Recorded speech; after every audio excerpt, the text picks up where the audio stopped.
This chapter is on gender and sexuality, and the thing that I think that is most important about this chapter is the ability for us to be able to discriminate between what we mean when we talk about sex, gender, and sexuality. So we'll start with sex. Sex is what we're talking about when we talk about the biological makeup of a person, whether they're male or female. And this is one of the things that we often want to know first when we find out that somebody's going to have a baby. Is it going to be a boy or a girl? How do we know? Well, there are three ways. The first is genetic, so we know that there's chromosomes that are different between males and females. There's some different hormones between males and females. Males and females have different reproductive organs. So this seems like it should be really clear, right? Very black and white. You are either male or you are a female. So let's look at each of these components separately to see if they are as black and white as they seem. Start with chromosomes. So you probably know that a person who has two X sex chromosomes is a female, and has an X and a Y would be a male. Straightforward enough, right? Well, actually, no. There are lots of different disorders where the sex chromosomes are in different combinations. So, for example, there's something called Kleinfelter syndrome, and this is something where a person has three sex chromosomes, two X's and a Y. Technically, these individuals are male because they have a penis, but they are sterile and not able to reproduce. So we can see in the picture on the right that we have a male body because there is a penis, but a lot of characteristics that might seem female, such as wider hips, slight engorgement of the breasts, might have narrow shoulders, things that we associate with a female body. This is actually something that's not particularly rare. It happens in approximately 1 in 1,000 males. So maybe hormones are more straightforward. So these are the sex hormones. We have progesterone and estrogen, which are often associated with females, and androgen, or what we refer to more commonly as testosterone, which are associated with males. Of course, the reality is that everybody has both of these. It's just that females have higher levels of the first two, while males have the highest level of the third. So if you've got a lot of estrogen, you're probably female, right? And if you've got a lot of testosterone, you're probably male. Well, that doesn't really work out that way either. So this individual on the right here actually has XY sex chromosomes, and we just learned that that means that they should look like a male. But we can see from the body that that's actually not the case. This body looks extremely female.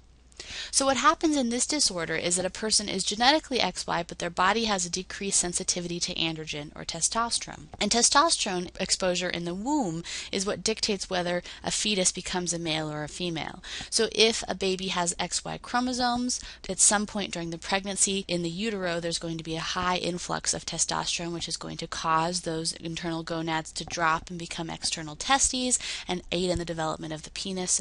And if a person does not have high levels of testosterone prenatally in the system, so if someone was XX, they would have those testes stay as internal gonads and become ovaries. So a person who has androgen insensitivity syndrome has the testosterone exposure prenatally. The problem is that their body can't process it, and if it's there, it doesn't matter if your body can't use it.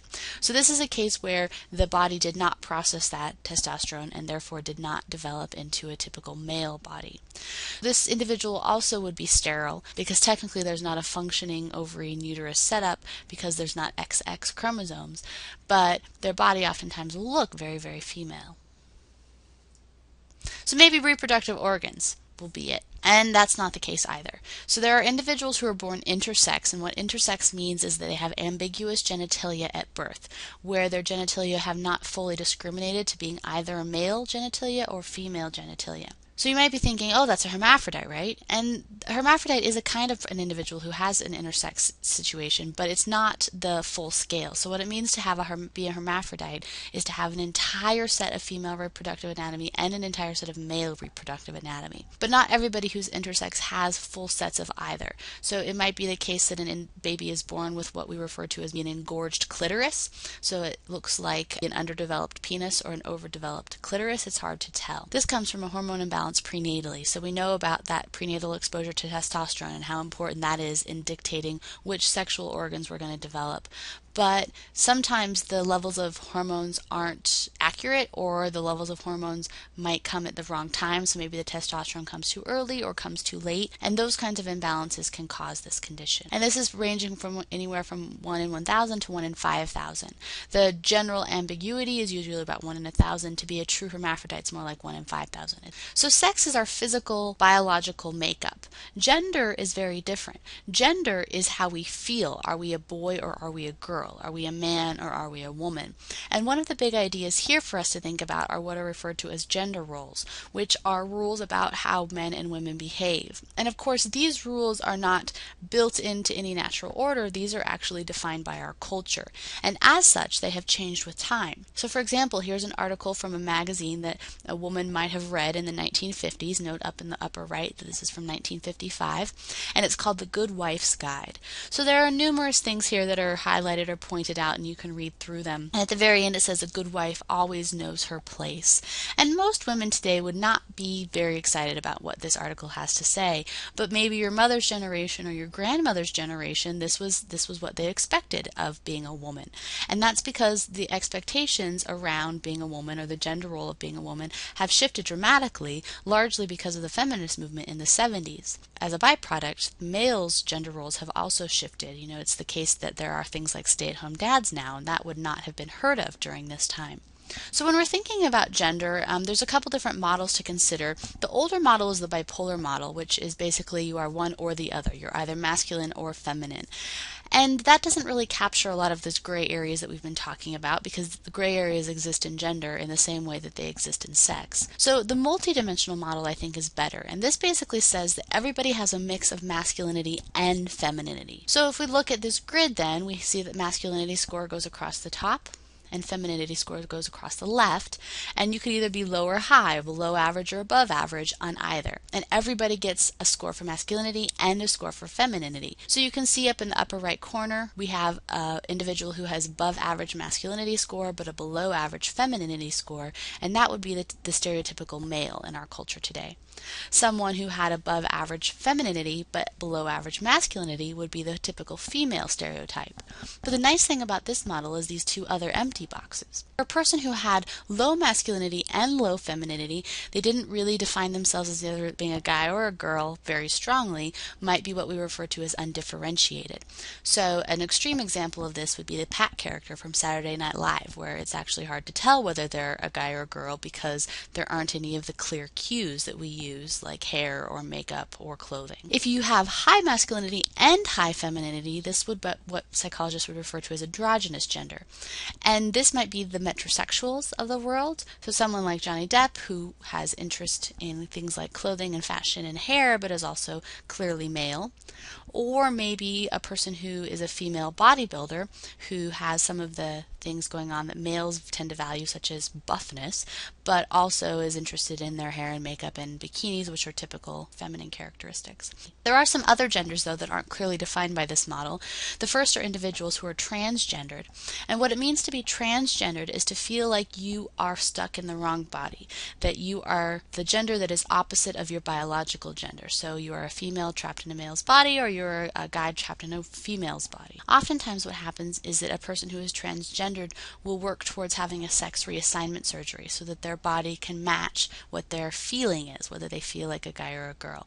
Because it's very discouraging when you perceive yourself one way and the world perceives you and treats you in a very different way. Another gender is being transsexual, and this name transsexual is one that we throw around very, very loosely, and because it has the word sexual in it, we oftentimes think that this has to do with our sexuality, and that's not the case. It's actually a gender issue. So what it means to be transsexual is that you want to live as the opposite gender, either part-time or full-time, and this is what we refer to colloquially as cross-dressing. Being transsexual is different than being transgendered because people who are transsexual may or may not feel like they're stuck in the wrong body. There are some people who simply like to dress in the clothes of the opposite gender, part-time or full-time. Additionally, sometimes individuals who are transgendered will live as transsexuals in the period leading up to their sex reassignment so that they can be perceived by the environment as close to how they feel about themselves as possible. And then a more newly defined kind of gender is called gender queer. So gender queer individuals are like the undifferentiated people in that multidimensional model who don't really feel the need to describe themselves as being really a guy or a girl, not really strongly feminine or strongly masculine, and think the fact that the rest of us make a big deal out of this is stupid. Why should I care? Why should I have to fit into one category or the other? So oftentimes they'll look very, very gender neutral. So gender, remember, is how you feel, whether you feel like a guy or a girl, and it's culturally defined. So let's now talk about our sexuality, and sexuality is who we're sexually attracted to. You probably know of the three categories of sexuality. There's heterosexuality, which is where people are attracted to people of the opposite sex. Homosexuality, which is where you're attracted to people of the same sex. And bisexuality, where you're attracted to both. And there's some really interesting research that the book talks about that it does seem to be the case that the research that's been done in the past decade is pointing to the idea that our sexuality is biologically dictated. There's a lot of debate in our culture about this, whether sexuality is a choice or biological. This is especially true in the context of when we talk about homosexuality. A lot of people will say that people who are gay or lesbians are choosing that for themselves.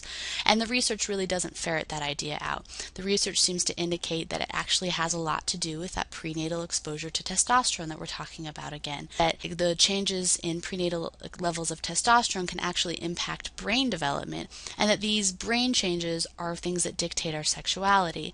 And if you don't believe that, if you're straight, ask yourself, how do you know that you're attracted to people of the opposite sex? How do you know that? Do you make that choice? Probably not. You probably just are. You probably just are attracted to the people that you're attracted to. And that's true for all three of these sexualities. And that's probably because it seems to be largely biologically dictated. Does that mean that there's nothing going on in the environment that could influence this? No, absolutely not. But there's a strong biological component, it appears. One interesting thing is that women's sexuality is generally more fluid than men's in our current culture. What that means is that you are more likely to find women who are bisexual than men who are bisexual. And that's not to say that men aren't ever bisexual, because they are, but there's a lot more women who are. And a lot of people have argued that this is cultural, that we allow women much more flexibility in their sexuality. And this is probably related to gender to some extent from the last section. Girls are allowed much more flexibility in their gender than boys are for whatever reason. It's okay to be a girl who acts like a boy, but it's not that okay to be a boy who acts like a girl, right? Those boys oftentimes will get made fun of, whereas girls who act like boys are often encouraged in those endeavors. This grid helps us on the left to the right talk about sexuality in terms of heterosexuality or homosexuality, and you would probably find bisexuality somewhere in the middle of that line. But there's another component to our sexuality, and that's how sexual we are. So up towards the top would be people who are very sexual in nature, and towards the bottom are people who aren't that sexual in nature, and we oftentimes refer to those as individuals who are asexual. People who are asexual might have sex, but maybe not because of the sex act itself feeling good. So a majority of people have sex because it feels good, or has sex for the sake of the sex. But some people aren't interested in sex for the sake of the sex. They have it for other reasons, maybe for procreation, or maybe for emotional intimacy with their partner, or maybe it's because they think that's what they're supposed to do, but not really enjoy it in the same way that someone who's higher up on this scale would.